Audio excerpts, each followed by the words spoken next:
Good evening, everyone. It's just after 7 o'clock on May 4th, and I'd like to welcome you all to the regular school committee meeting.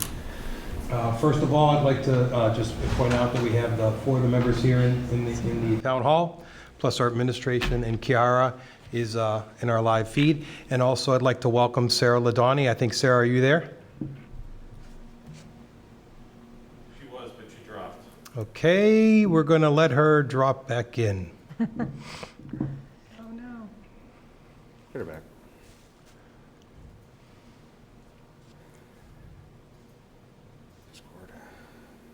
Is she trying to get in?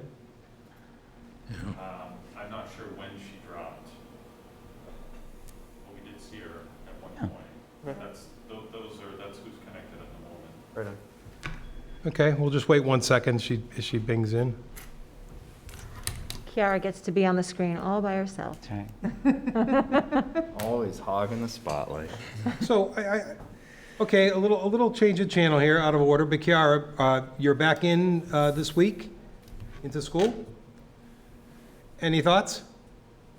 I'm very glad to be back. It's good to see all the people I haven't seen in like over a year. So it's awesome, and I feel like it's going very smoothly. We've all settled in really well. Great. That's a good report, Yeah, definitely. It's nice to hear. except for the fact that you haven't seen someone for a year. Someone in your high school that you haven't seen for a year. Right. Think about It's that. It's unconscionable, really, isn't it? It's just, not one of us would have that memory of our schooling, Never. really. I mean, it's just. I thought you were going to stop saying not one of us would have a memory. That might be true too, actually. All right. Wow.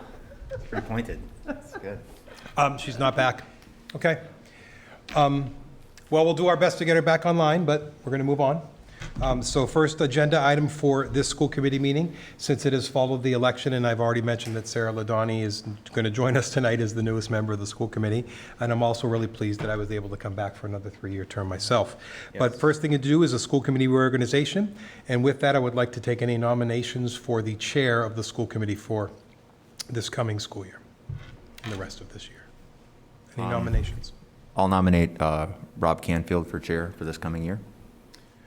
I'm happy to second that nomination myself. So any further nominations from the floor? Hearing none and seeing none, I would like to do a roll call vote for Rob's nomination, so you can just answer yes if you're in favor of Rob's nomination as chair. Brent? Aye. Michelle? Aye. Richard? Aye. And Rob? Aye.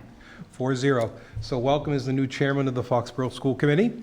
Just before Rob sits down, and we are going to switch seats, I just wanted to first of all thank Rob, Brent, Tina, and Michelle for your support to help lead you through the pandemic in this past year. But I also like to thank the administrative team that's here as well for allowing me to be part of your organizational discussions as a leader. So thank you all for allowing me to lead, and I'm going to slide over. Thank you all. And thank you. Thank you, Rich.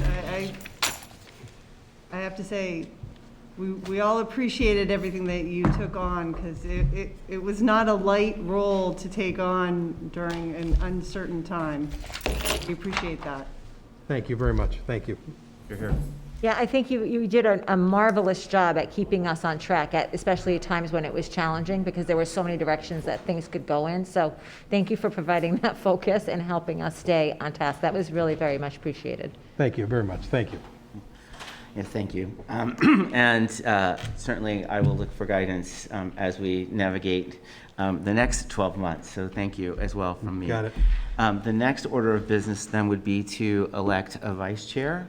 So I'd like to open the floor to nominations for a vice chair. I'd like to nominate Brent for vice chair. Thank you. I'd like to second that. Thank you. So hearing no other nominations, can we do a roll call vote? We'll start with Richard. Yes. Michelle? Yes. From me, a yes as well. And Brent? Yes. Okay. Thank you. Well, Thank you. Well, That was the softest yes I've heard from you.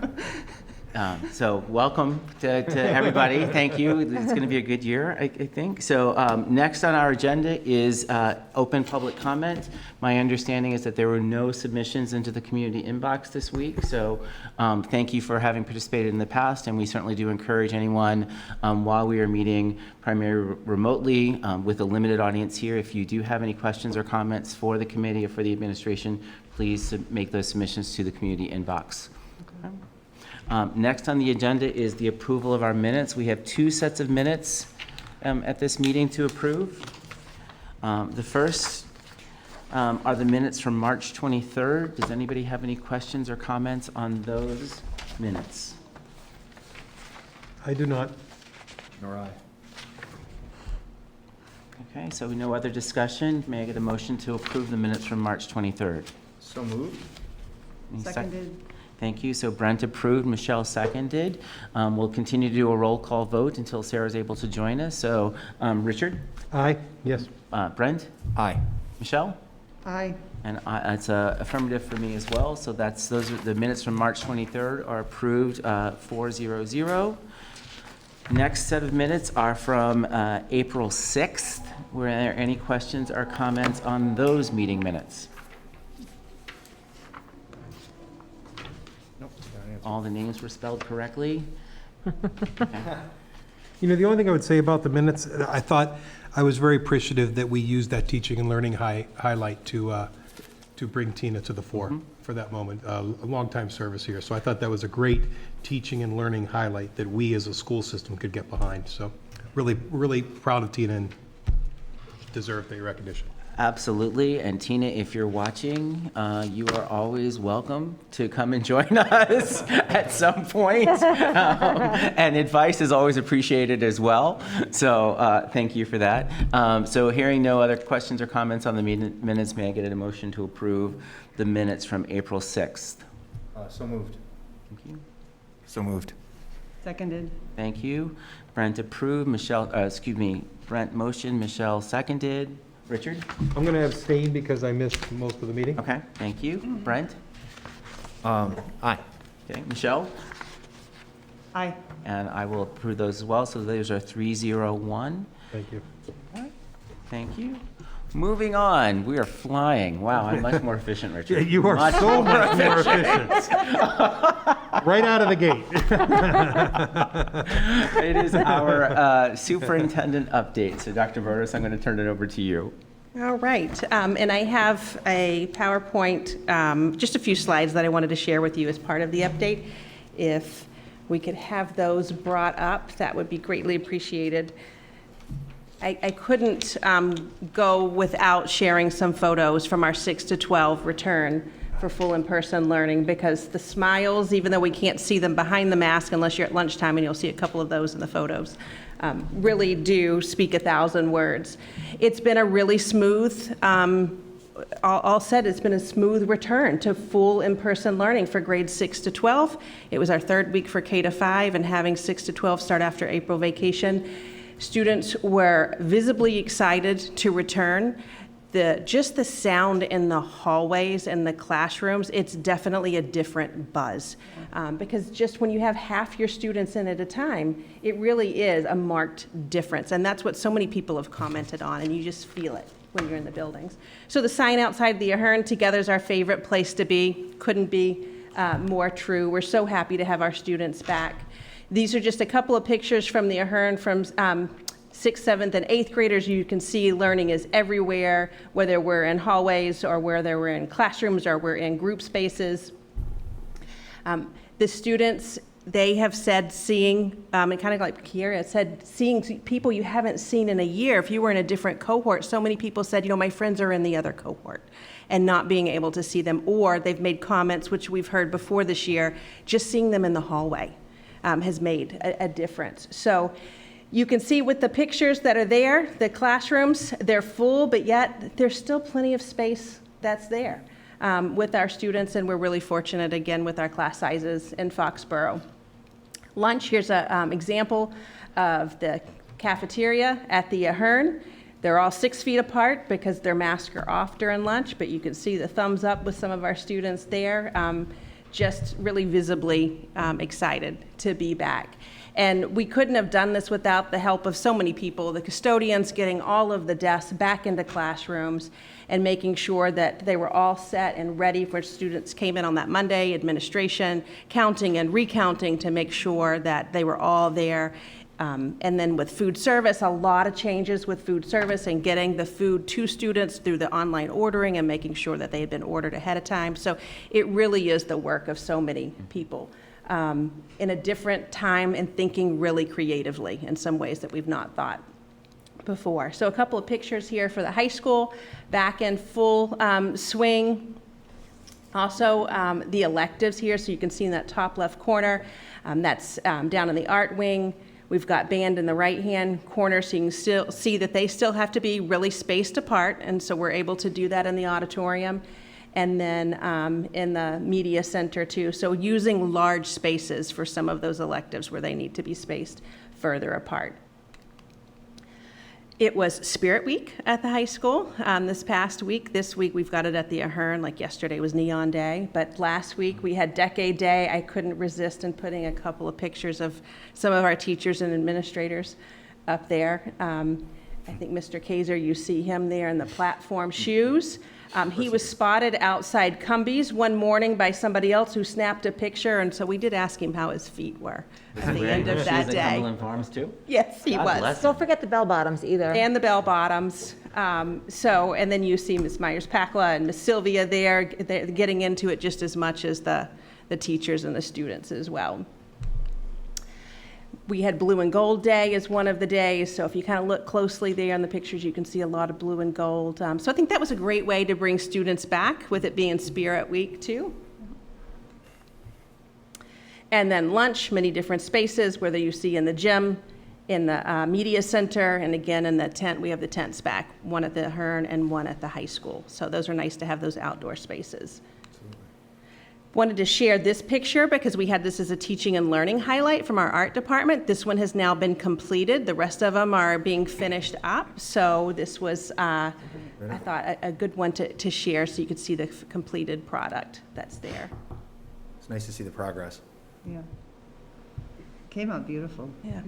So it really is, I mentioned a lot of people to get the buildings ready, but it's also, too, our partnership with Foxborough Police Department and having police officers on site for traffic. We've had to do a lot of thinking about more people driving, particularly some rerouting at the high school and making sure that we have parents off of South Street because of having so many more drivers. And Foxborough Police has really been helpful and at every school and making such a difference and working with us and as far as traffic patterns. And I think, Bill, the high school has really been one of the harder ones, even though we have a lot of traffic at the middle school, but that seems to be getting better, wouldn't you say? Actually, I think it's gone very well. Obviously, the biggest concern is being able to get the buses out to get to the next school building. They only have about 25 minutes to make the route and run. And with the added parents driving, we did have the parents do a loop around the entire back of the building. And to be honest with you, everybody's been very respectful. We get the buses loaded, we get the buses out of there. And then when the cars are all leaving, everybody is going, every other car, no complaints. I just pretty impressed. And we are clearing South Street very quickly. We're not having any backup on South Street coming in, and we're not having any real backup on going out. It seems to be dispersing fairly fast, so it's good. I had one of the high school students say to me when I was standing out there one of the days watching, and he said, "You've gone from superintendent to crossing guard." I said, you know, that's true. We do what needs to be done, and I think that it really speaks to all of the people that are there to make sure. Like if we need to rethink something, and with transportation, they've been really helpful too, and thinking of how can we get that traffic moving. So thank you to everyone and being patient and working through the changes. The other part that's really exciting now is thinking about what are some of the end-of-year activities that we can have take place for our students. And we know that we can't do everything that we've done that is typical in a year, but what are some of the things? So when we think about our end-of-year activities, whether it's elementary school, the middle school, our 8th grade promotion, obviously we talk about, graduation. So a lot of that planning is in the works. We've been meeting, it seems like daily, with the Board of Health as well, and what can we do and what does that look like, particularly some of the activities for our seniors. The high school has sent out a communication to families with all of the different dates and things that are being planned there, and really working in concert with anything that changes and what that looks like. And then if it's a concert, as an example, so if we think about our music department, we typically have about 30 concerts a year, and we've not been able to have any. Right. And we, at the end of May, are planning for a concert for band and orchestra that we can do. It's limited capacity. We have to follow all of the regulations and things. Can't have the singing indoors yet, but we're going to do some live streaming of some things, but have some, at least with band and orchestra with some audience participation. So more to come there. That's more towards the end of May, but it's at least something that we're able to say we can put this on the calendar. So that part's really exciting. So more to come on dates and those specifics for families that have students in those grade levels. On Friday, I'd sent out an update with the quarantine guidance that had changed. That really was a game changer for us, particularly with 6 to 12 going back full in person when it comes to contact tracing and identifying a close contact. Right. So just as for those that may be listening, if you are sitting next to someone, we know that it needs to be 3 to 6 feet with our students, but it was if you were within 6 feet and there was a positive case, you had to be quarantined. That's not the case if it takes place in the classroom or on the school bus. It's if you're less than 3 feet, you're considered a close contact. So we will still communicate with all families and let them know if there is a positive case, but we'll let them know that their child does not need to quarantine if it were within that 3 to 6 foot range. So that was really great news, and that comes based on the data that the state and across the country has been able to show that the transmission is, when you're wearing your mask and following all the other mitigation strategies, has been effective. And always, if parents have any questions, do not hesitate to reach out to the school nurse or even Jen Rosenberg, our nurse leader there. The third update that I have is on Mcas. We had really hoped that it would have been sidelined until next year, but that is not the case for our 3rd through 8th graders and then our sophomores. Juniors, it has been, as we've talked about in the past. Right. They'll be able to have the competency determination met by their coursework if they are successful there. So we've been going through the infrastructure trials for Mcas with the other grade levels, and that will start up in May. One thing I do want to note that's different that I had brought up here in the past was the high school. We talked about having Mcas testing the first week of May and having the later starts in order to have the capacity and proctoring. We are moving that because they extended the Mcas window. Okay. So we're moving that to the first week of June. And there's a number of reasons for that. Number one, the last thing we wanted to do was disrupt students coming back to full in-person learning with Mcas testing. Yep. It allows teachers to have more time with students when we think about curriculum and instruction before that takes place, and to better prepare our students by just giving them the gift of more time. We also know that we have many students that are going to be taking AP tests at the same time, and with seniors' last day being the 21st and having seniors out of the building, it provides more space and capacity, and then when we think about proctoring as well. So, and it doesn't disrupt their time that we know is so short with coming back here in the last, part of the school year. Wait, so Kiara has like 2 weeks left? Yes, she does. Wow. Look at that smile. Wow. Yeah, she's not unhappy. Yeah, how do you feel about that, Kiara? It's good, but it's also bittersweet because this is like everything I've known, and it's definitely different, but I'm also very excited because I know that there's so much out there for me to explore. Well Of said. course there is. Yes. Yeah. So this at least gives her a little bit more time in the building by not being disrupted by having the MCAS testing taking place. So it was good that the Department of Ed extended that window. Yep. Right. We will need to still do the late starts in order to be able to have at least disruptive for those that are testing, but that information will come from the high school for that period of time. And then getting more towards the end of May, around the week of May 24th, is the middle school testing that will start taking place, and then elementary testing is actually the week of May. It's like May 11th and 12th, we'll do the ELA, and then the following week, there'll be 2 days, 3rd and 4th grade, that will do the math. Right. And then 2 other updates is the U.S. Department of Agriculture has extended the meal waivers through the end of the 21-22 school year. So that is the continuation of the universal free school meals at any school district throughout the state for the rest of the school year, through the summer and through next school year. That's wonderful. And then my last update is, so our Planning for Success, which is our strategy for improvement, which is the blueprint we've talked about in many different times. That's that 27-member team. And we will be coming back together this summer to put the finishing touches on that plan, the one-year action plan, working with that team in August. And Dr. Whitner, who has facilitated that, she'll be working with us as well this summer, and then finalize that in September, and we'll bring that to the school committee for your vote of approval.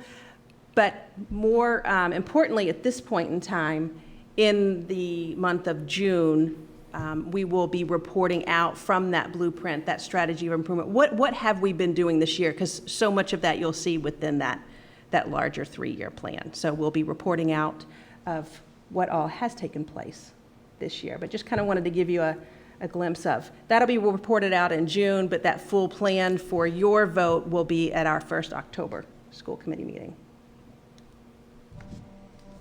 So it's a lot of information. Questions? Oh, sorry. Maybe similar to past years, but what's the contingency for kids who don't meet the credit requirement for MCAS, for those who have been opted out? I don't know if that's going to impact anybody, but. For the 11th graders who are not required to take MCAS Yes. for the competency determination? So as long as so the guidance department will work to make sure that they meet it through their course selection. If they wanted to still take it, they can for the Copeland Scholarship or the John or Abigail Adams Scholarship. Okay. So they still can do that if they choose to take it for that purpose. Okay. But then if they don't. That's, to yeah, just the follow- kid who doesn't get the credits. So anytime we've had students that haven't met the credits, we Yeah. have credit recovery and courses that take place during the summer, and that's different. Like Dr. Mello will talk a little bit about some of our summer learning academies. That's separate. Yes. So those students to be able to have the opportunity for credit recovery, just as would happen in any other year. Yeah, exactly. But it's potentially a bite at the apple during the summer and then Yes, beyond it if needed. correct. Okay, that's great. Thank you. I was just going to follow up on that one. That's okay. But what if those juniors who have opted out, do they still go to school and attend regular classes, or doing something else during that same time frame that the other juniors are taking the MCAS? Well, it will really depend on how many juniors actually want to take the MCAS, and so the guidance department has already put that out to find out who wants to, because obviously the proctoring and the scheduling. Sure. So, but by having it in May, then it's going to be less disruptive. They'll have a later start if they're not coming in, but they'll be in their regular classes. Right, okay. So it will be interesting to see how many actually want to take it for that purpose, because again, you still have to score within a certain, area, and it's if you're going to one of the state colleges in order for it to apply. Right. Right. It's going to be interesting. Shall be. Thank you.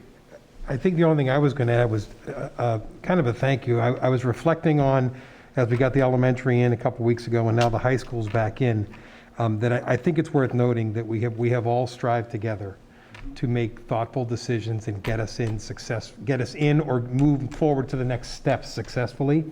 And I think a thank you to the administration for doing all the homework every step of the way, we've made some really good, successful moves. Sometimes not fast enough for some people, and sometimes too fast for others. But we're now back in full, and we had a successful start that you've been able to report out effectively on. I think it's because we've been methodical and thoughtful. That's my personal opinion, but our success is proven. So thanks for just staying the course, plodding us through it, and not rushing us in. I think we did well.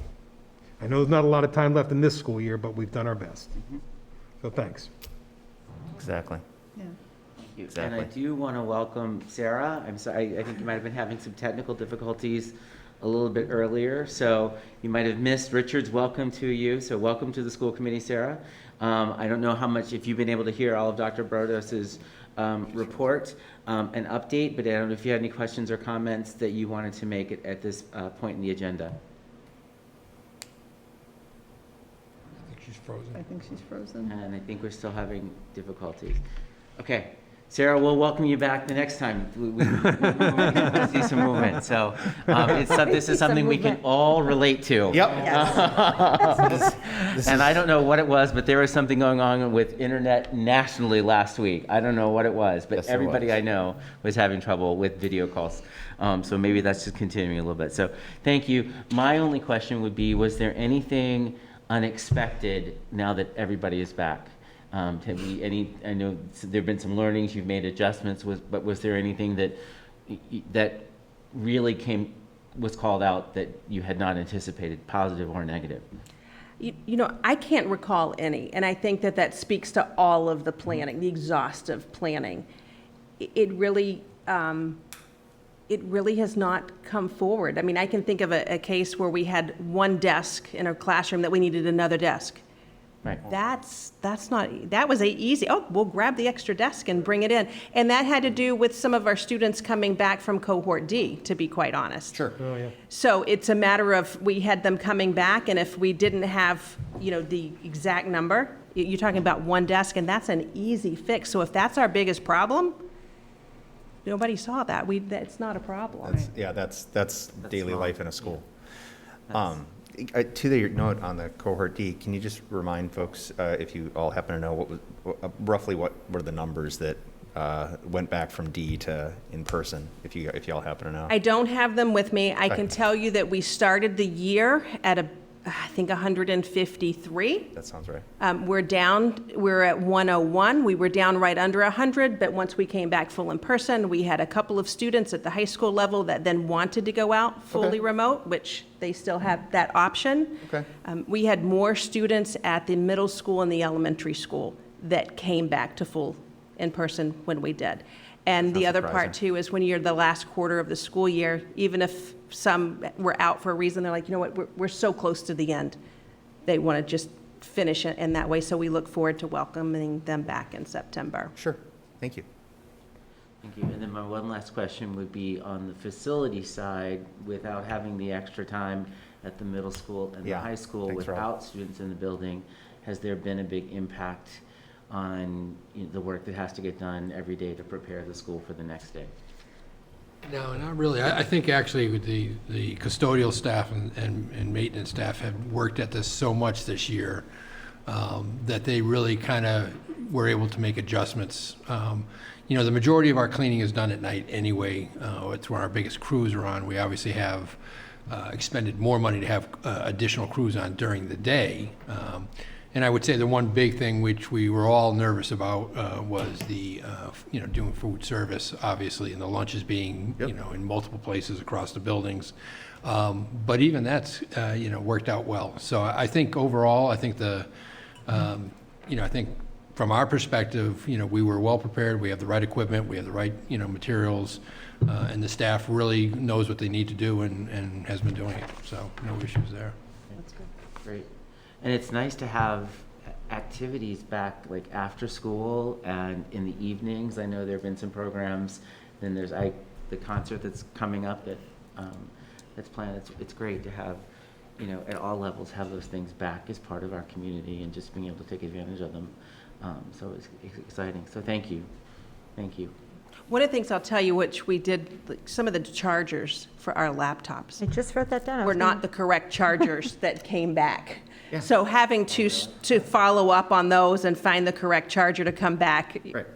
that has been something that has been a conversation.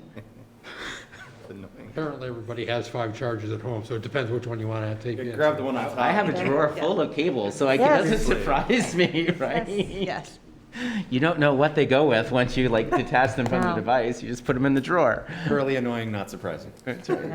But we also, they worked over April vacation to have all of the units installed to where they are all charged in one particular place.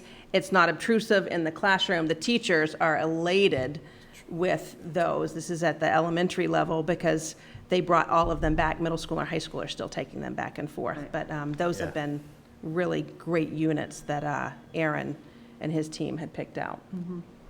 Okay, thank you so much for the update. Questions? Someone's got to write the COVID dictionary. You know, what are the newest terms that we all say? Click on the bottom left, you know. You're on muted. mute. I just say that. You're on mute. You're on What mute do I is get the to favorite charge? way. So I'm seeing Sarah come back in. I do want to, when she is able to join us, I do want to welcome her, but we'll wait. So we're going to go on to the next agenda item, which is a preview of our summer learning activities. So back to you, Dr. Burdos, and to Dr. Mello. Yes, I'm happy to stop. Just throw it right over to If we Dr. see Sarah Miller. pop up, we'll pause and Thank you. Give her that opportunity. So I'm sure that you've all heard lots of chatter about learning loss. It is a catchphrase of COVID, I think, that is going around. There's a lot of talk in the educational community about it not being a loss because you can't lose something that you didn't have. And really thinking about what have we gained? And when we look at our students, their technology skills, all the way down to kindergarten, are amazing. Their independence levels have gone through the roof, right? They're flexible, and they know how to persevere and solve their own problems. So we're going to really focus on those gains. And when we think about this year, we know that DESE provided some guidance for teachers to help prioritize the essential standards in each grade level. And teachers did that. So we do know that we have some students who maybe need a little bit more time to get to proficiency with those standards. So with that in mind, we've created the Summer Learning Academy. So I just wanted to give you a brief overview of that. It's really intended for that group of students who just need a little more time to get there. So we, in the last about 6 weeks or so, we've been starting to look at the data that we have on students and getting input from classroom teachers, special education teachers, and our literacy and math specialists. Really thinking about, this is going to be for grades 1 through 8. So really thinking about who are the students who really need this sort of intensive opportunity to fill some of those pieces that maybe they haven't gotten to proficiency yet in literacy and math, so that they can be successful in the next grade level. That's really the goal. So today, I believe we posted for the teacher positions. So we have 14 positions available. Originally, we thought about we would have 2 kindergarten, 2 first grade, 2 second grade, something very systematic like that. And then the more we talked about it, the more we said we need to let the data inform us. We might have a bigger cohort in first grade, say, than in third grade, or vice versa. So let's see who the students are first, and then we'll see what the cohorts look like. So that's happening now. We posted for the positions. Mid-month, maybe end of the month, we'll be finalizing our student lists, and then those students will be invited to participate. We know that not everybody that we invite will be able to participate. We know that some people might have vacation. I mean, they haven't been away, right? So some people might have vacations planned, or they might have other things. If that happens, we will reach out to other students on the list. So we are building in enough time that we can do the back and forth so that we can have the students in. In June, we'll finalize those lists and those rosters, see what we have for each grade level, match that with the teachers that we have, and then get confirmations out to parents. We want to make sure that if people are saying they're taking a spot, they're actually going to come and participate, because it is a commitment. Right. The actual sessions, we're figuring out, if we have lots of little bodies, we might want to do it at the elementary building, but where we have some air-conditioned spaces, not put them in big furniture at the Ahern, and then bigger bodies we could maybe do at the Ahern, which is fully air-conditioned. So that part we're still working out. Okay. The first session will run August 2nd through the 5th, so it's 4 days that first week. The second session will run August 9th through the 12th. It's that second week in August, so it's a Monday through Thursday program. The hours are 8:45 to 12:15, very similar to our extended school year program that we run every summer. There is a little bit of overlap in that first week with our extended school year program, which will run as usual through the month of July. That's something that we do through our Department of Student Services. If students have the option to be in either, they can choose which one they want to participate in. There are some students who participate in ESY just for tutoring, so they might go only for 30 minutes, so then they could pop over to the summer academy if they had the opportunity to participate in both.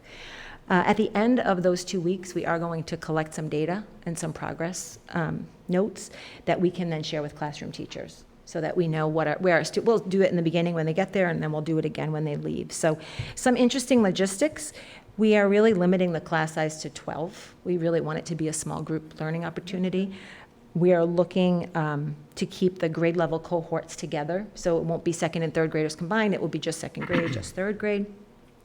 We are planning lessons and activities that are really focused on the needs that the data tells us. So I could have, if I had 2 first grade cohorts, they could have different areas of focus depending on what the kids need. We really want to be able to personalize it that way. And because it's summer and it's not school, we really want to figure out how to make the activities and the learning experiences we do this anyway, but we can do it even more in the summer, multimodal, project-based maybe, thinking about interactive and engaging. We really want it to be a fun experience for kids. We want them to want to come back the next day and the day after that. So, as I mentioned, this Learning Academy opportunity is really specific for what we've seen with COVID. This is not something that we traditionally do. We traditionally have our ESY program that I mentioned. We traditionally have a Jumpstart program for our English learners, which is an extra learning opportunity. We'll also have that this summer. Runs concurrently with ESY.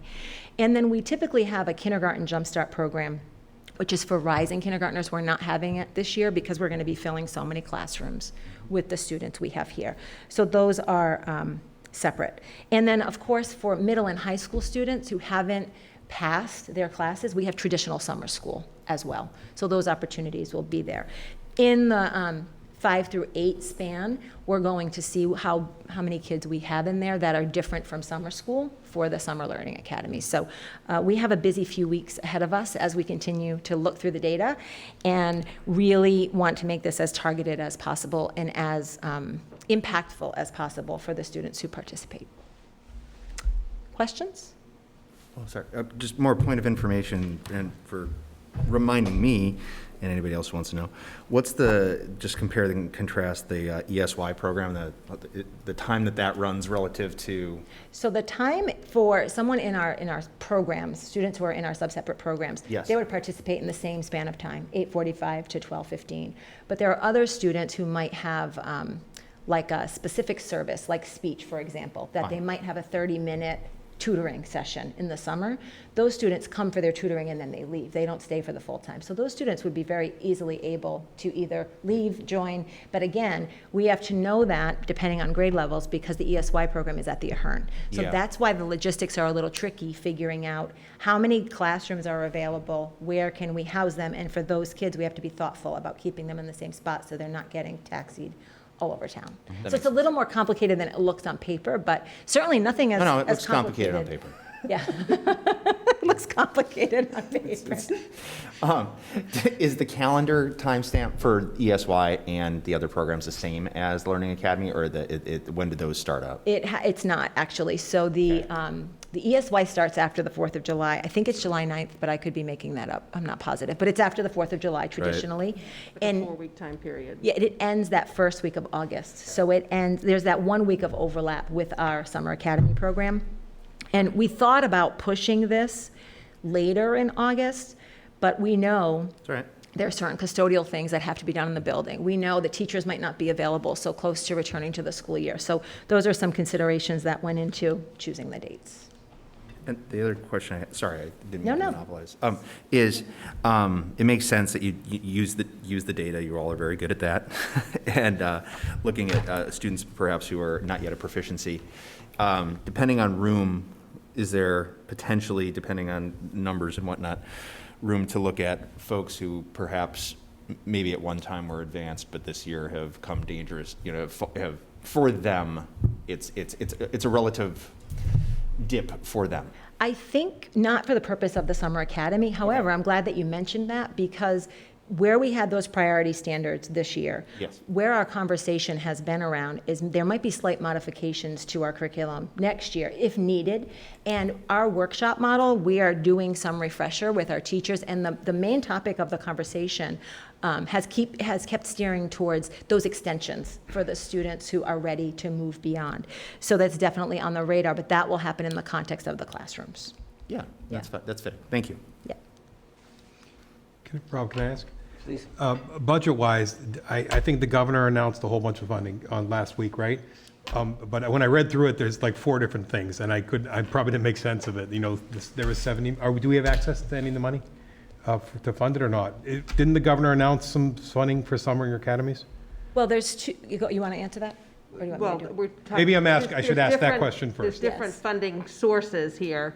So we've got the ESSER 3 funds. Right, we already have targeted funds that were in the last level of grants that came out that, we know can cover our cost on this type of maneuvers.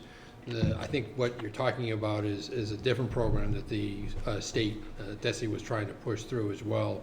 But we've already gotten this one in place, so they would be kind of competing for the same. And I can talk a little bit more about that. One of the things, we did explore the DESI opportunity. One of the things that was, when we talked with our team, one of the limitations was the K-2 was literacy only, so we couldn't do the math, and we want to be able to do Yep. both.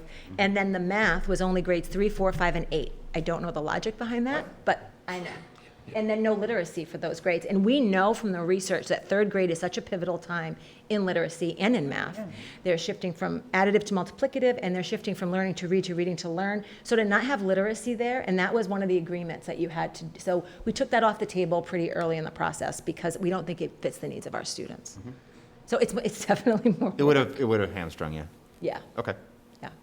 Thanks, and I wasn't implying that I knew a lot about what I thought I read, so I wasn't No. implying that, but I saw a bunch of numbers flying around, and then grants and accelerated academies, and I was like, okay, I was getting lost very quickly. so Yes. Thanks, thank you. And those other funding sources too, so we're talking about, this is just the summer learning academies. We've got other things that we're talking about during the course of next school year. Correct. As far as supports for students, whether Right. it's additional tutors that are available, say at the secondary level, those kinds of things as well. And we're going to have those grants, whether it's, the CARES Act money, the ESSER 1, 2, and 3, we've pushed the ESSER 3 grants off until 2022 to be able to spread it out. And then we also have funds that'll be coming through the Student Opportunities Act as well.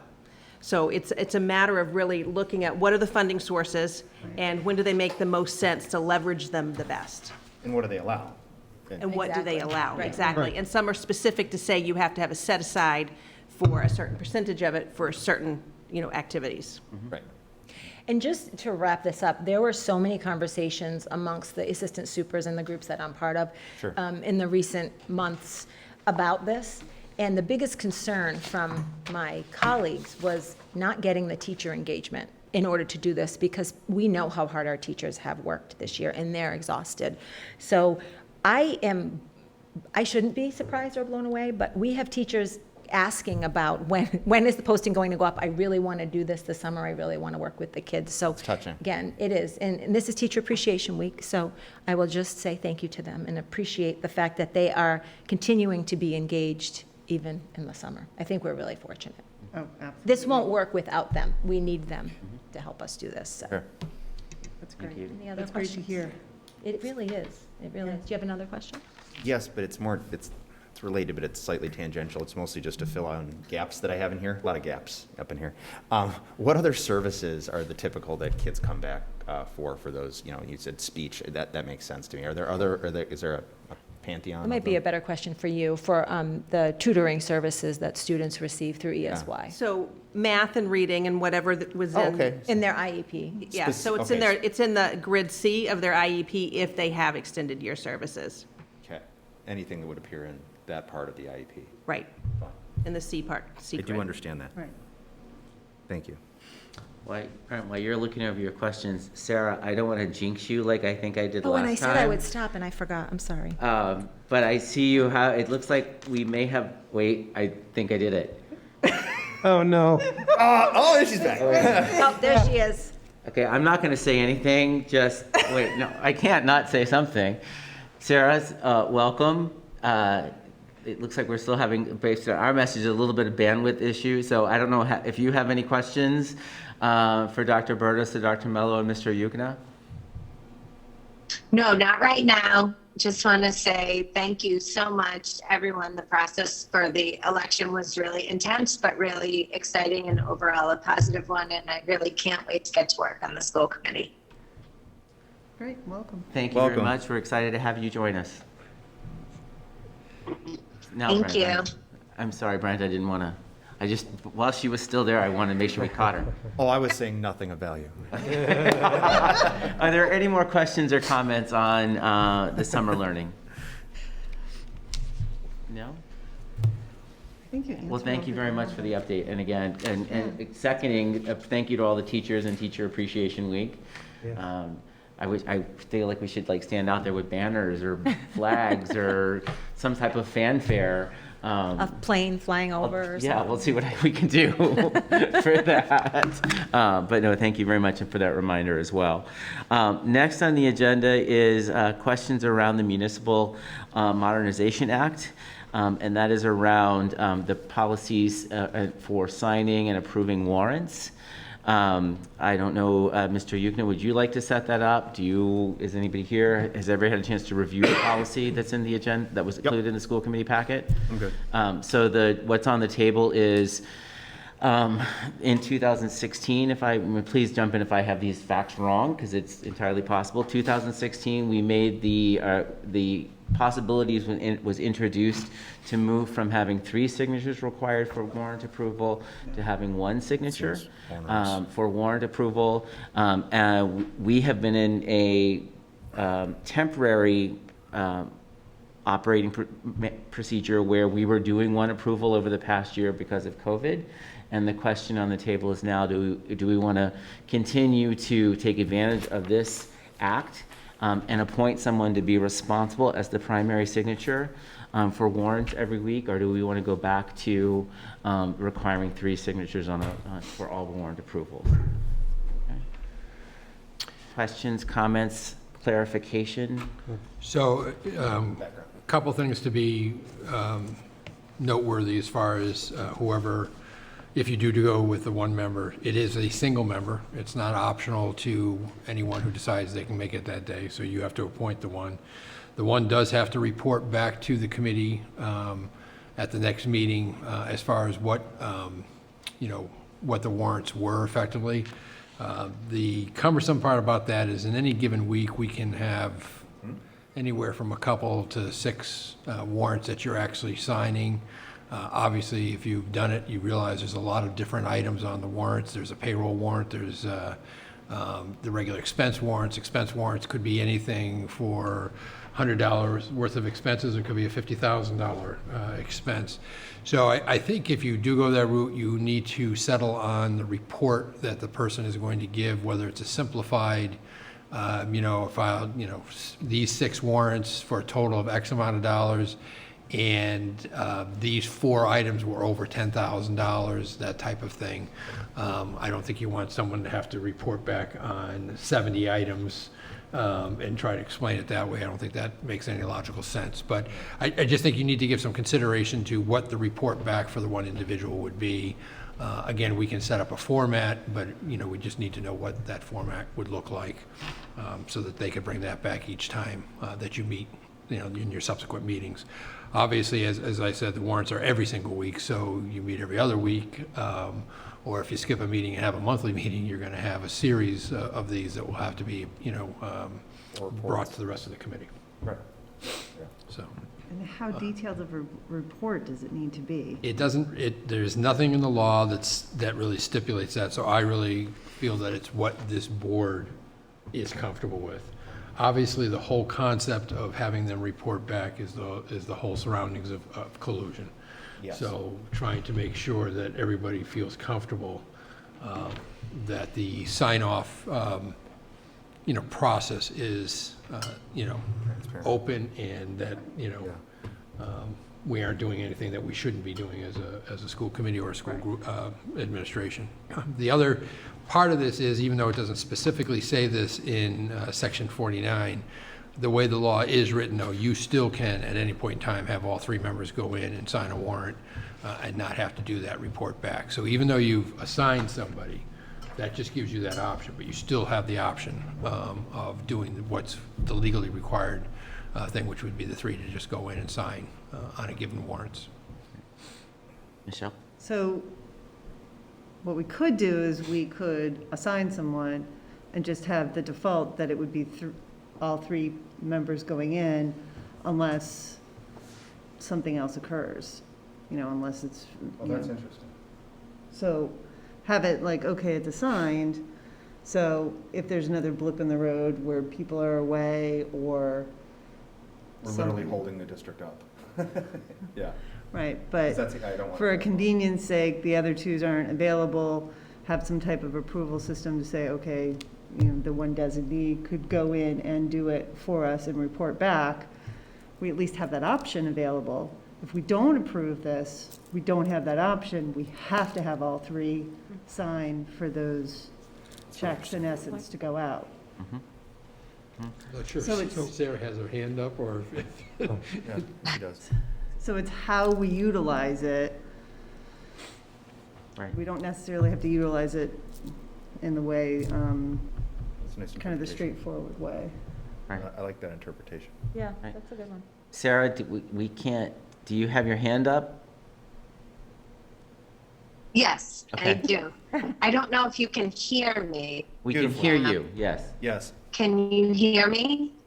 Yes. Yes. You're good. So I love Michelle's idea because I feel like options make things stronger. I think Bill made a great point. I read over Janet's proposal, and I read about the warrants today. And I think that that's great.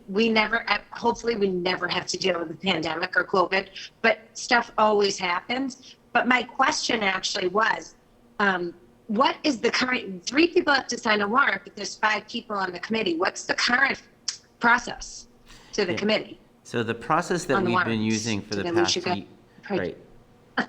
Sorry, the process we've been using for the past year is because of the pandemic, we went to 1 signature.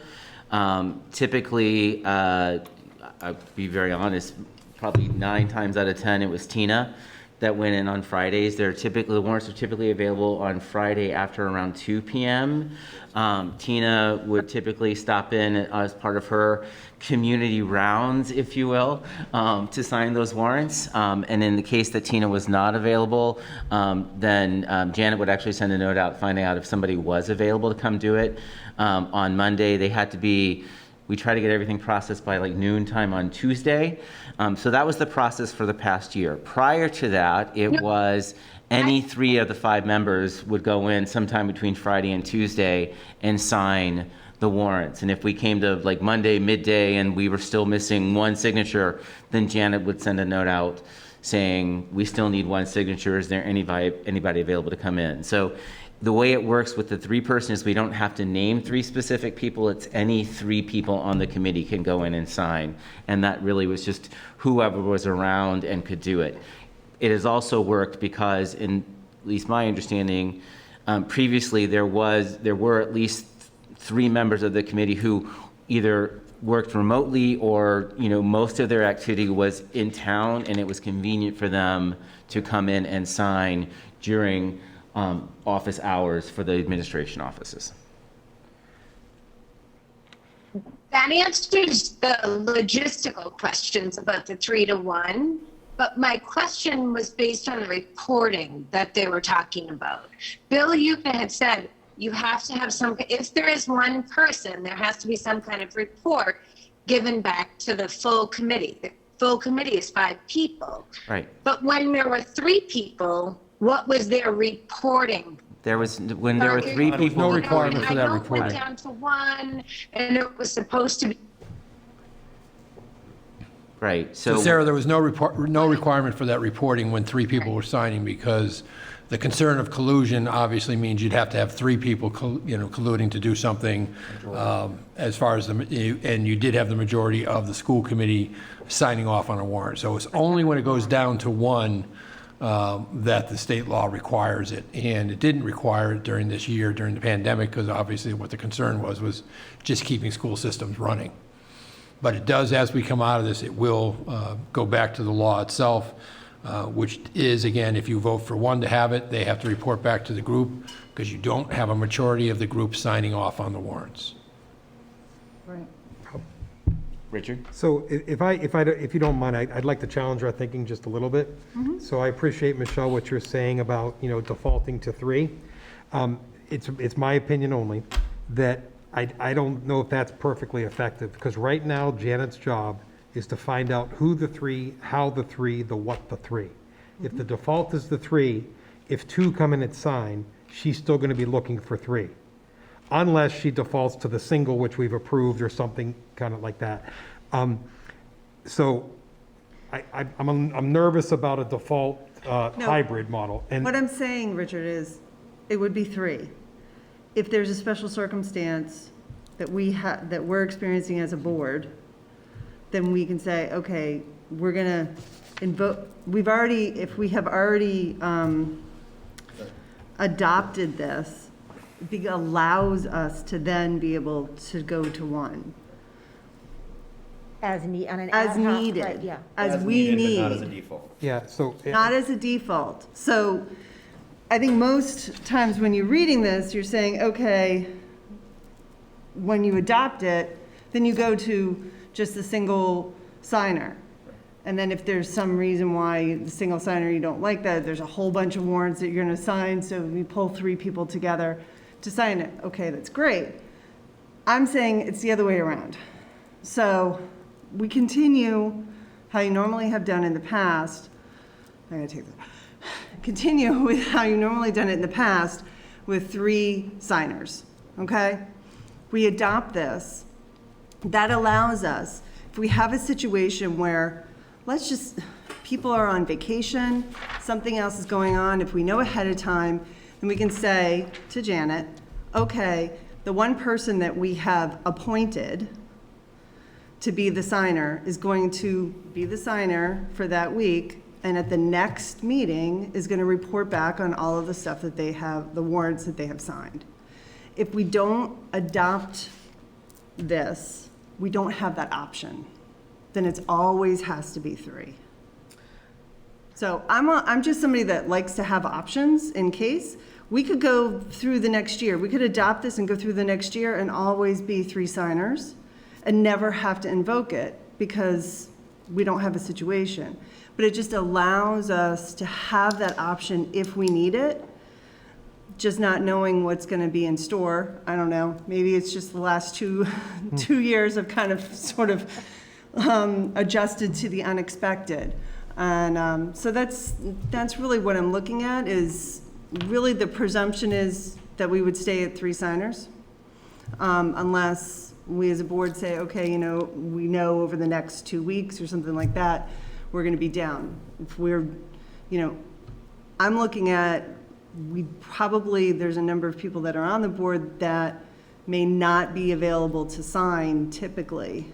And so, just because of work schedules. And so, once it goes into that, then if we have someone who's out sick or something else is going on, we at least have this availability. Does that answer your question, Rich? Well, it does answer, and Michelle, I appreciate that. But to be completely frank, from my perspective, it sounds like a new additional step. So now, if we all think we're going on vacation, we have to somehow collaborate that we're all going to be on vacation and make sure that the single appointee is not going on vacation. And then we have to make sure Janet knows that we're on vacation. And then we have to make sure that the single appointee knows he has to report out after he signs. So what happens now? Okay. Prior to the pandemic, what happens when you have 3 of the 5 that are out We bounce bounce into another week, we get 3. We can't move. We got 3, it's 3. Done. Okay. So everyone knows it's 3. That's where I'm kind of going. I'm just concerned that it sounds like a little bit of a hybrid. And I think it actually adds steps. That's my gut. I don't, am I missing something? I have 2 clarifying questions. One is my interpretation of it is we designate one person and it's for a designated period of time. It's not we designate one person every time we feel like we're in the situation. That's my interpretation. Correct. The second one is for payroll, I don't remember, is it still 3 signatures for payroll, or is it No, it's one one additional? signature and superintendent's. Right, so my bigger concern is, sorry to all the people that we pay on a regular, not payroll, but the warrant piece. My bigger concern is the payroll signature, Right. because that's the one that I don't want to get held up by needing, and we don't need that. So that would never be held up, because we're always gonna have one person. Me, So- really good And then you have one of you. Right, okay, so that was, so thank you for that clarifying one, but my first one is the interpretation is we designate one person out of the 5, and they are, until we decide to change it, they are the designated signature person, and in the event that 2 other people don't show up, then it's their responsibility to report out what was signed. And if only 2 show up, It's their responsibility to report it's whose out. responsibility? The person that we designated. So that person that we designate is always on, The designee. right, So they got a trump card if it's only 2. And Janet doesn't have to search for the 3rd because there's 2 by Wednesday morning. Correct. So she defaults because she has the single one, That's another way to which do it. doesn't make sense. I'm struggling because I don't think that's the reason for the act. right. Well, it The act saves, isn't a default in case you can't get what you want. right. The act is to streamline with a single. So that's why I'm struggling with options. Yeah. Yes, ma'am.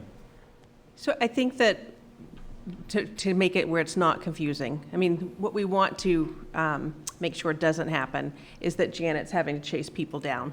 Right. Because it's come to one person during the school year. And going back to what was said before, people, if they're not working in town or close to town and having, like Tina was able to, we knew every Friday that she would be there,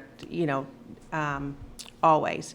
So if we can ensure that we're going to have 3 of you, and we have a system, and we know who are the 3 people that are going to come in and are going to be able to sign, then we're good. You can still have this backup, but we really go in with the mindset that we're sticking to the 3, because you don't want to create more work for you and having to report out. And as you said, with payroll, which is the most important to be able to get people paid, that's my signature and one signature. So that happens. And Bill, correct me on any of this if you disagree. But as far as the other warrants, that's not as time sensitive.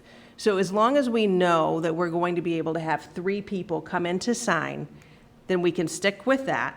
You could still do as what you're suggesting, but it's really truly an emergency. We're not going to really execute that if we don't have to. We're going with the 3. But Janet just needs to know, who are the 3 people that I'm really kind of counting on that are available to come in?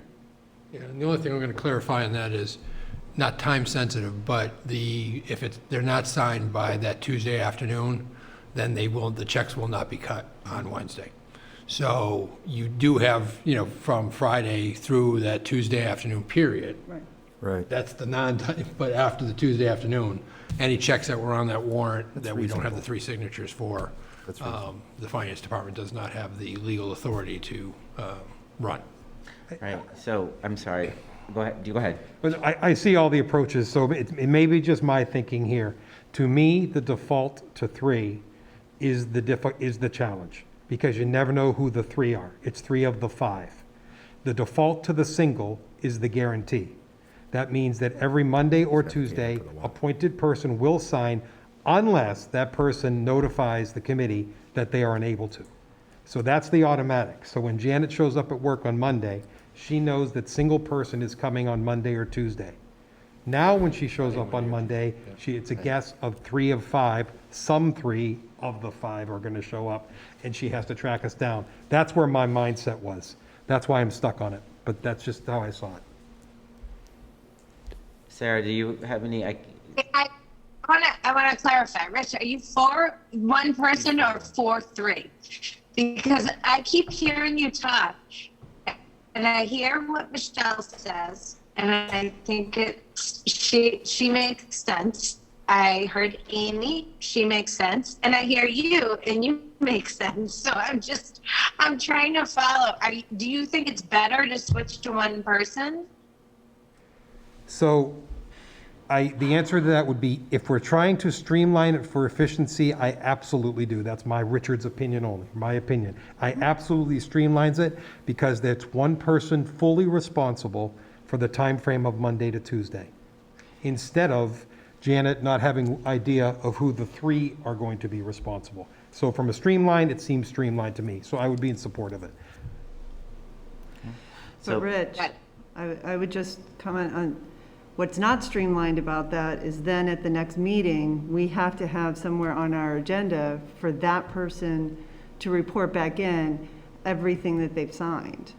Well, So that's where it's not streamlined, because it takes time. But I think it gives us the opportunity, if we go this route, it gives us the opportunity to say, what is the level of detail we're looking at? Exactly. Correct. So we can streamline that to a way that gives us satisfactory information without it becoming a burden on the meeting. I mean, could we have something where it's a printout report that Janet when she does the warrant, it's just a copy of it and it's passed around as part of what's, It's here. It's in our packet, right? yeah. A sample report's there. I don't know who made the sample report, Well, but that's an idea, right? Those are very simple ones. Right, those are some. Typically, they're pages long. Right, that's a sample warrant. Right. Right. They were only intended to show you how it can be so simple as, Right. very small dollar items on a warrant, up to the next one being all large technology, purchases that were much higher. Right. So it was just to give you an idea of how varied it can be. Right. Within a warrant. Right, But now, is it- this last page is a summary document. Well, that was a concept, again, we're just trying to throw some things out to you. Yeah. The unfortunate thing is, I don't think you want, because sometimes what we would be talking about is 15, 20 pages of stuff like that. Like I said, that was very simple, No, just no, to give you an idea. I understand. So, or we would have to create this other one where we basically, again, if you said that, that basically was anything over $1 value or any, whatever you decide you're Threshold. comfortable with, then we would have to create that and just build that report that could be brought in. So, I just want to throw something out. So we're not compelled to make a decision on this tonight. We can Correct. still be operating under the current model, which is one signature is required for the warrants and one signature is still required for payroll. We can certainly continue the discussion, but what I would suggest is that we come to the discussion and we at least wait until our next meeting to make a decision. Yeah. Because we are not required to make a decision this evening on this. I appreciate your prudence. I think it's a great idea. I think that's great. Yeah, well said, And well said. some time to percolate, I think, is warranted. No pun intended? I think it would also be helpful to know from Janet's perspective, what, if we're trying to streamline and make it easier for her, which we should, is trying to track down 3 people to come in to sign versus having to potentially pull together a summary for a report. Just Or maybe put a different way, if the 5 of you, how many do you think are actually available on a given week? That's what I was Because if gonna 3 of you Next said, we're just answer. not available because of our work schedule. Right. You've already answered your question. Right. Correct. So that's what you got to answer first. If you think you normally would have 3 people that are available to come in to make it into the office, by 5 o'clock, I mean, I usually am there till 5, Janet leaves at 4. But, if that were the case, that's one thing. But if you're sitting here right now saying, well, no, 4 of us can't make it anyway, you're done. So, Within that 3-day window that we're yes, talking about. correct, Right. correct. Yes. And I'm not going to be the one saying, but I know what your schedules are, so that's really up to you guys. I could be available Right, and then it just, in that window. it could be my memory. When meetings were on Monday nights, that's why sometimes the packet of warrants would show up on Monday night to get the additional required signatures. So, Which does make it easier. Yeah, Right. really does. Yeah, so, it's right. But it only does on the weeks that you have meetings. right. True, Right. that's true, too. Right. Right. So, Okay. Sarah, do you have any other questions or comments? Are you okay with tabling this for now so that we can each come up with our own perspective a little bit better? I didn't want to interrupt because I feel that I'm on this crazy Zoom, but I'm always around except for right now. I'm always in Foxborough. I'm always around. So with that being said, I'm fine with tabling it. And if anyone needs anything going forward, I'm 99% right around. So you can count me in. Thank you. Thank you. Yes, sir. The last thing that I wanted to add before we go off to percolate, and I do, again, support tabling this, is that the counterbalance to internal efficiency is that over half the money in town flows through this committee. And it's messy and it's inefficient, but it was designed to be. That's it. And that's not a decision. That's not advocacy. It's just more a point to And ponder. it does become a more obvious point of public record that's always available, but by putting it on the agenda, it becomes. And then that's the counterpoint to that. If Right. it's an agenda item that we're actually discussing, then Right. that's another form of openness Yeah, that's a good point. that is not currently part of our regular practice. It'd be more summary than currently. Exactly. 'Cause No, I there's think none. I wanted to, as people think about it, I just Yeah. want to make sure that we considered Keep it actually like both of those this. points. Yeah, That's it, great. for me. Thank you. So if there's no other discussion on this, I'm happy to, like I said, we'll table this. I do appreciate Janet bringing it, and Bill, you bringing it to our attention. I think it is something we do need to consider, because we know we will have to change back to either the former process or adopt a new process at some point, probably, hopefully in the near future. I think for now, we should probably just all think about what we think is the best way to do it. And again, as Mr. Youthner said, who actually is available on a regular basis to come in. So, okay. Thank you. So next on the agenda is our appointment to our subcommittees. So we have two subcommittees, and then we have a liaison role. The two subcommittees are the Policy Subcommittee and the Budget Subcommittee. This past year, Ms. Bellinger and myself were part of the Budget Subcommittee, and Ms. Raymond and Mr. Reuter were part of the Policy Subcommittee.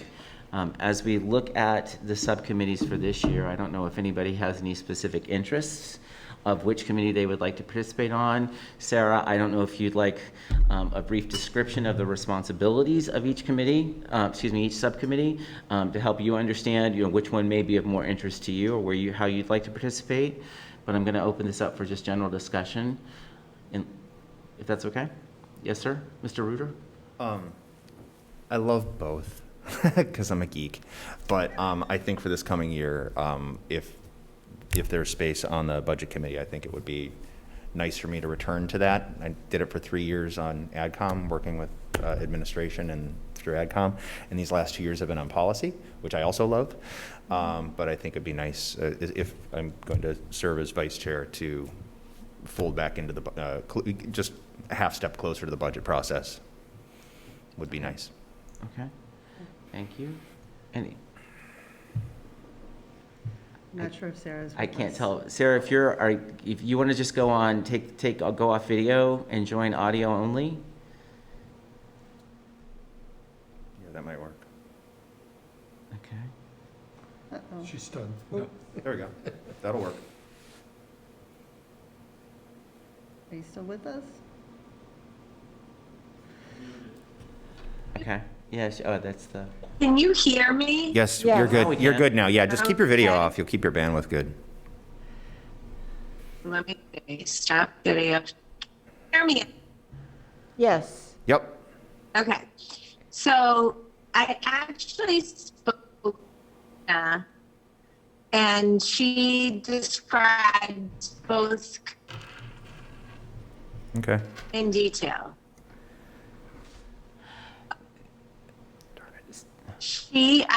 I spoke with Tina, and she described both subcommittees, and I'm happy to go wherever you want me, but I felt that being new, the policy might be a more comfortable transition for me, while also learning more about the budget through the process of being on school committee, if that makes sense.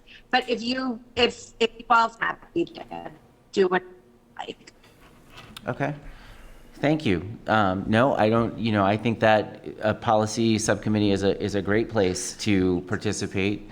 If that's something that if you feel like that is something that interests you and that will help you understand, how the school committee works overall, then I think that's a great opportunity. Michelle? I would just like to say, I like both as well, kind of like Brent, and, but I would probably prefer at this point to stay on policy, if that's okay. I do enjoy it, find it interesting. So if that is okay with you, Mr. I'd Chair. be happy to be on Budget. budget. I've done policy, haven't done budget yet, so that'd be great. Okay. That'd be perfect. Okay, so do somebody help me, we need to make motions for both subcommittees. So the motion on the table for the policy subcommittee is that it will be Sarah Ladani and Michelle Raymond. May I have a motion for those appointments? I move that this coming year's, microphone, this coming year's policy subcommittee be staffed by Michelle Raymond and Sarah Ladani. I'll second that. Okay. We do, Sarah, because you are remote, we do need to do a roll call vote, so I'll start with you. If you can hear us, I just need a yes or a no on the policy subcommittee being Yes. you and Michelle. Thank you. So that's one yes. Brent? Aye. Michelle? Aye. Richard? Aye. And an aye for myself, so 5-0-0 for Sarah and Michelle being on the policy subcommittee. Now, may I have a motion for the budget subcommittee to be Richard Pearson and Brent Reuter? I move that this coming year's budget subcommittee consist of school committee members Richard Pearson and Brent Reuter. A second. Thank you, and Sarah seconds that. Already seconding. She's already seconding. I wasn't sure if you were done yet. Most Part of my difficult thing charm, to do you is to never find are. who's going to be second. That's right, that's always nobody wants to stop, so, thank you very much. Will, you So, shut up. Brent motions, Sarah seconded, we're gonna do a roll call vote. Sarah, we'll start with you again. Yes. Thank you, Brent. Aye. Michelle? Aye. Thank you, Richard. Aye. And myself is an aye, so again, that's 5-0-0 for Brent Reuter and Richard Pearson on the Budget Subcommittee. Thank you. The last appointment is as a liaison to the Recreation Department. Just based on my limited experience, that was Beverly Lord, and then it was Tina Bellinger. Richard, I don't know if you have more information around the requirements of that liaison role? I honestly don't, because Tina has run with it Tina and Bev just ran with it every year. Right. So I actually don't even know. I Right. don't know when the meetings are. I just don't know the answer to that. Okay. Is there anyone that is interested in being that liaison, has the capacity? I think most of their meetings are probably in the evening as well. So it does mean it's not limited to people that are available during the day in Foxborough. Is there anyone interested in participating in that? I know both Beverly and Tina, in my brief experience on school committee, both found it a very worthwhile, not only rewarding, but also that it was I know they both felt that it was an important position for the school committee important group for the school committee to be a part of. So I don't know if anyone is leaning toward participating with that.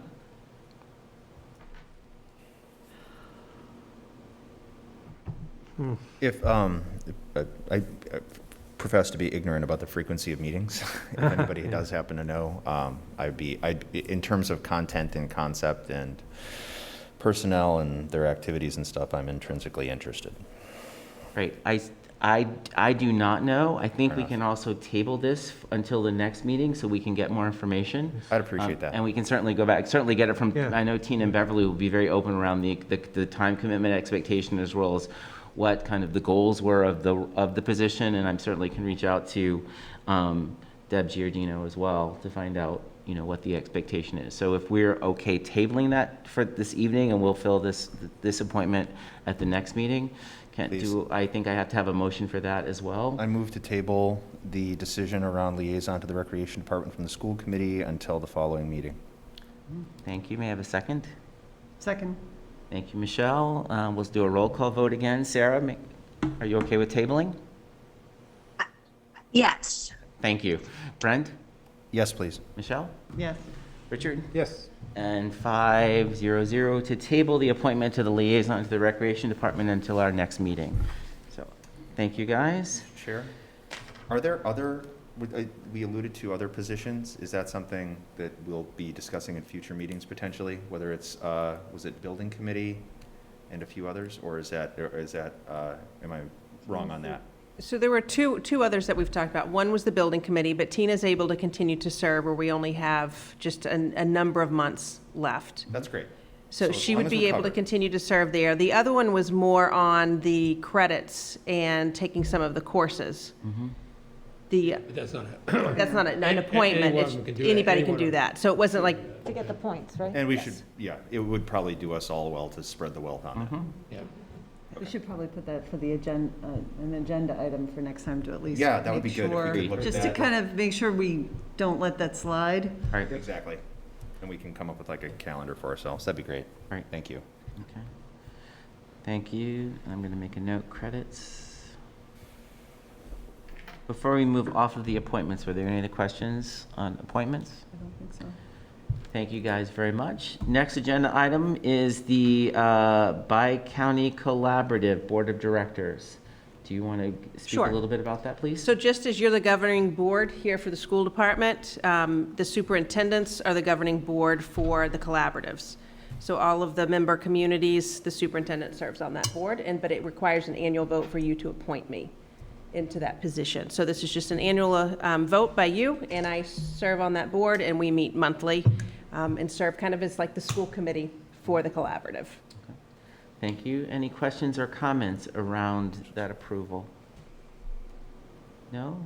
So seeing none, may I have a motion to approve Dr. Burdos, to reappoint Dr. Burdos as a voting member of the Bi-County Collaborative? So moved.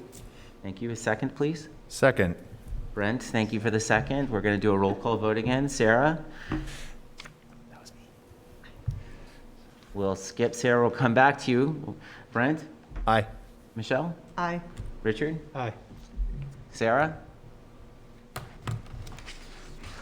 Yes. Great. Thank you. And then I also am voting in affirmative, so that is 500. Thank you, Dr. Burtis, for your participation there. Woo! Okay, next on the agenda, acceptance of a donation. Yes. Thank you. Can you hear me? Sarah, would you like to set that up? Is that, Please. or Mr. Yukna, would you like to?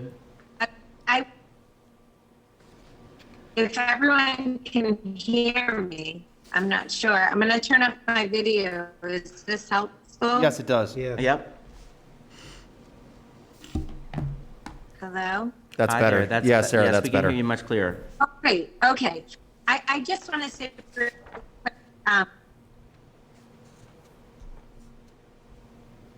wait, Bill and I have worked together over the last few months on this, and I just want to thank him. But I would like to, and I worked with him in the capacity of the PAC. The PAC, this has been years in the making. Big thank you to all the Ahern members, the board and the parents, the volunteers and the donors. This is really huge that we can do something like this in Foxborough. We are donating over this money for a new sign at the Ahern. So we're really excited to put this new LED sign up. You know, Bill's done a lot of work on this. He's gotten all the bids. He's got. Yeah, I mean.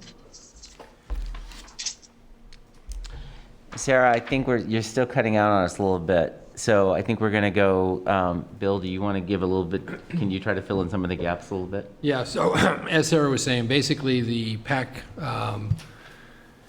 through Karen Frazier, the principal, came to me back a number of months ago and said that they had interest in putting a digital sign similar to the one that's at the high school at the Ahern.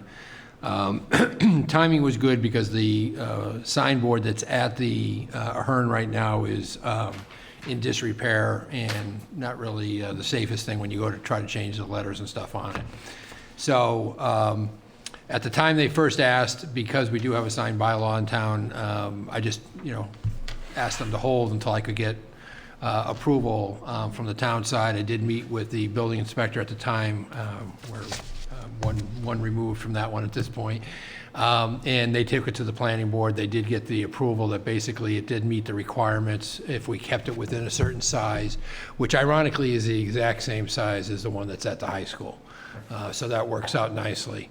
As Sarah just said, so the PAC then approved the funding for doing it.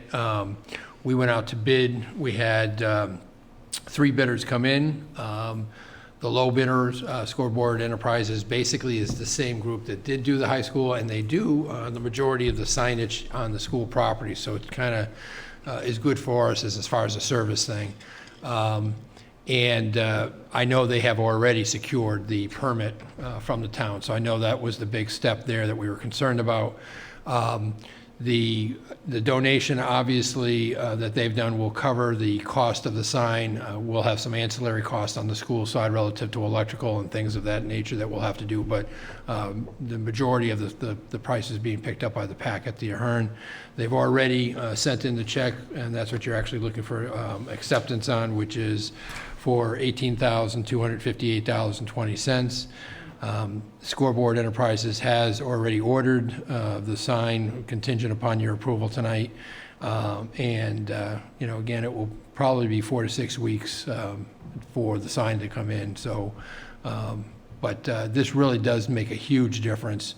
We've noted it on the high school level where we're able to communicate so much more effectively with constantly changing the messages that are on that sign versus having to only have one option up there at a time and having to let that sit for a period of time. So, really a big thank you to the PAC for doing this, and, kind of congratulations to the Ahern for being able to come this far and be able to really notify parents much easier of what's going on at the school. So, Thank you. Yeah, the sign at the high school is something that I pay attention to every time Right. I'm either turning in or driving by. So having another outlet for sharing information and updates, I think is fantastic. Anybody questions, comments, thoughts? Huge great. thank you to the people for raising the money, just huge, Yeah. because it's such Yeah. great value. So It is. I would move we accept the Ahern Middle School Parent Advisory Council's donation of $18,258.20. Right. Before we move forward with the motion, Sarah, I'm not sure on this, but I think because of your association with the PAC and the funds that were raised, I think that you may have to abstain from the voting on the acceptance of this donation. Is everybody, is everyone okay with that? Yeah. Okay. Okay, thank you. So we have a motion on the table to accept the donation. May I have a second, please? Seconded. Thank you. Michelle has seconded. So Sarah is going to abstain. Brent? Aye. Michelle? Aye. Richard? Aye. And I also am affirmative, so 401. Again, huge thank you to all the parents and everyone involved with raising these funds and making this happen. It's going to be a huge, huge benefit to the town and the community in general. So thank you very much. Okay. Final agenda item for the evening. Any other matters? Dr. Mello, you raised your hand first. Yes, I did. I was just thinking back to Brent's earlier question about extension activities, and what I didn't mention is that we have our traditional summer math and reading opportunities that we have traditionally every year that any student can participate in. Yes. And this year, they're getting a facelift, so there's a lot of new extension activities that are part of that. It's an interactive digital platform to choose the activities from, but then many of the activities are project-based or things that you do offline. So it's sort of a combo, because we didn't want to do a lot of screen time for kids in the summer, especially after the school year where they had a lot. So I just wanted to mention that. There'll be more information coming on that as we get closer to summer. Thank you. Dr. Burdos? So I just wanted to officially welcome Sarah to the school committee. You are joining a great group that has been a great support for our students. So thank you for all the work that I know that you'll be doing and continuing your volunteering your time. And I would like to thank Richard as the past chair for the last year, particularly in such a trying year where we've had to really think outside of the box and communicate a lot about different things and know that we're trying to meet the demands of things that we've never even thought about. So I appreciate all of your wisdom, your patience, and your guidance through this, because it's been a very challenging year. And as the superintendent, it's not easy every day, so I really just appreciate all of your support. Thank you. Thank you very much. And Rob, I look really forward to having you in that seat as well, and I know that I'll be just as well supported, and most importantly, the kids here in the Foxborough Public Schools are supported by all that you've done already, and to have you in that chair. So I know you'll be a phone call away, and so I thank you in advance I appreciate for that. I appreciate that. Thank you. Anybody else? Yes, sir. Just kind of a quick update, for the Borough project, the kitchen was taken offline at the April break, and so we have been transporting food in from the Ahern, which actually has worked out extremely well. We do have some services there with a warmer and things of that nature, so that's how we're able to still do hot meals and stuff, but we just don't have the whole kitchen facility. We did salvage a tremendous amount of equipment out of that's going into the concession stand. Some of it's being reworked right now. So it saves the town quite a bit of money in the fact that the stainless steel sinks, the counters, all of that type of stuff we were able to reuse instead of trashing. So, and we were able to actually do a whole, rotating seat, if you will, type thing with certain equipment. So the high school wanted something that was there, but they had something else that they could give us for the concession.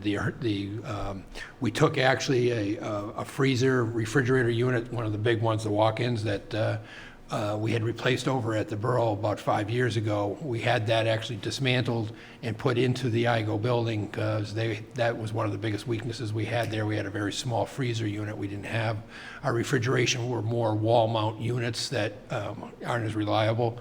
So over the April break, we also put that back into a building section in the IGO and really saved, quite a bit of money for what we would have cost if we had to do one, go out and buy one on our own. So I think, quite honestly, we have been about as efficient as you can as using everything we can get out of that building while we're putting it back together as a new building.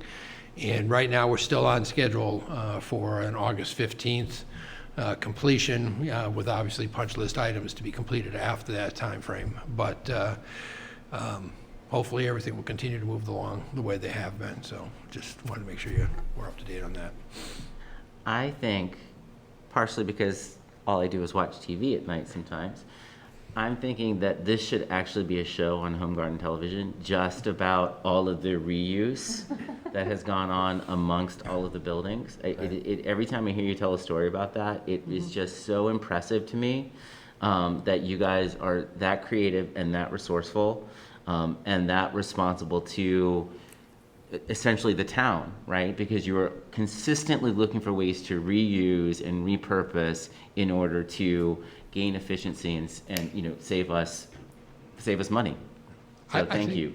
I think it's one of the advantages we have is that it really is all the department heads. So it's really having food service that's willing to work with facilities, that's willing to work obviously with the building committee and everybody else to all work together as a group and say, okay, how is this all going to lay out versus, having one person have to try to think of how the process is going to go. So it's been a great collaborative effort as far as, going through the whole process.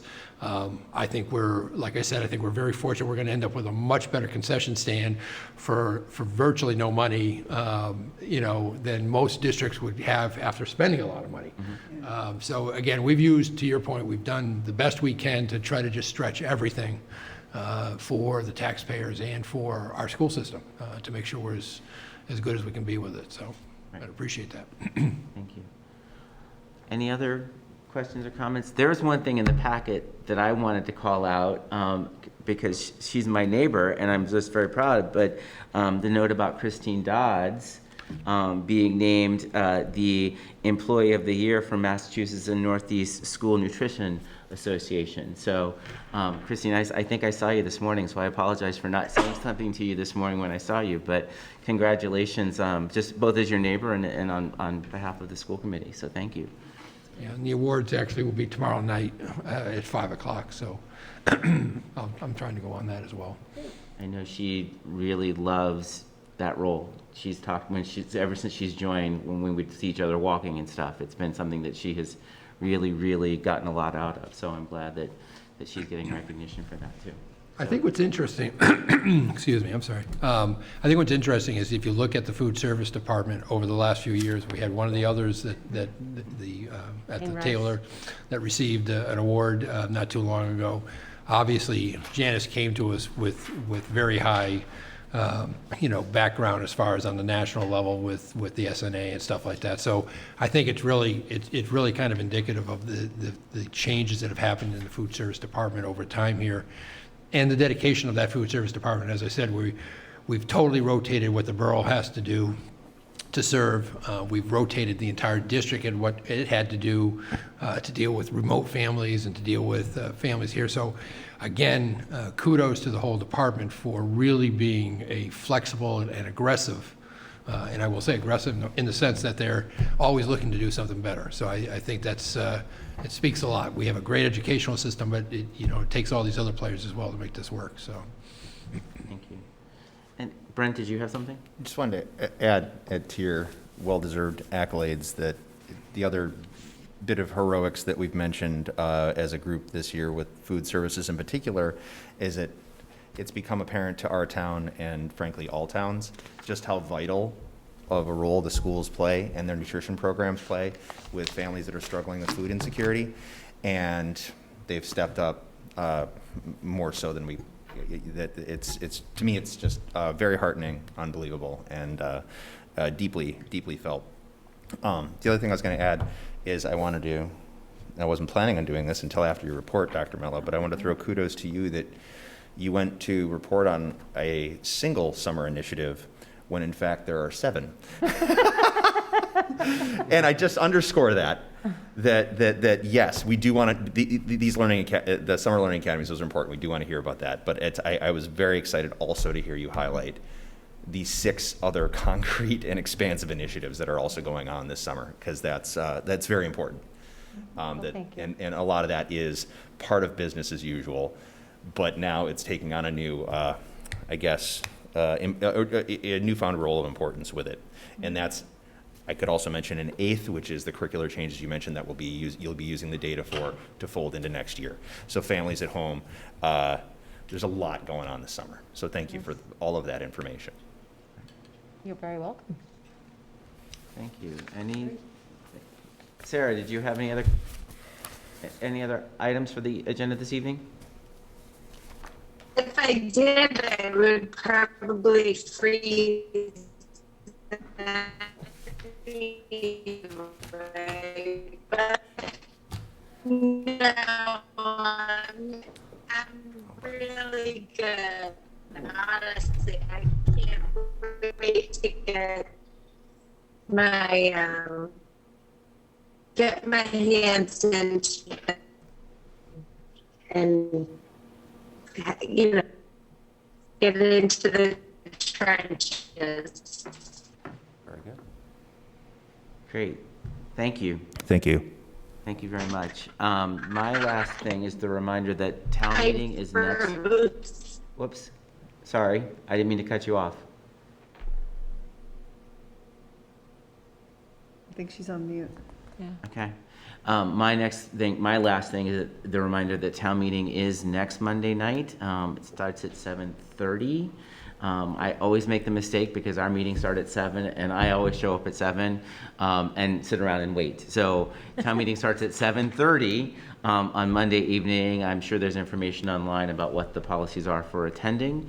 But we do actually, we do encourage everyone to attend if possible. They are fascinating meetings of how Foxborough works. So if there are no other items, then do we have a motion to close the meeting this evening?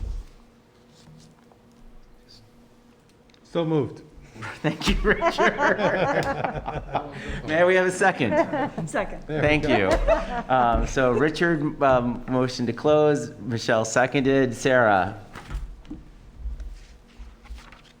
We'll come back to Sarah. Brent? Yes. Michelle? Yes, Richard? Yes. Yes. And then we got to I get. heard it. I heard a yes. Okay, and then myself. So thank you very much, everyone. Enjoy the rest of your week, and we look forward to seeing you at our next meeting. Great. Thank you, everybody.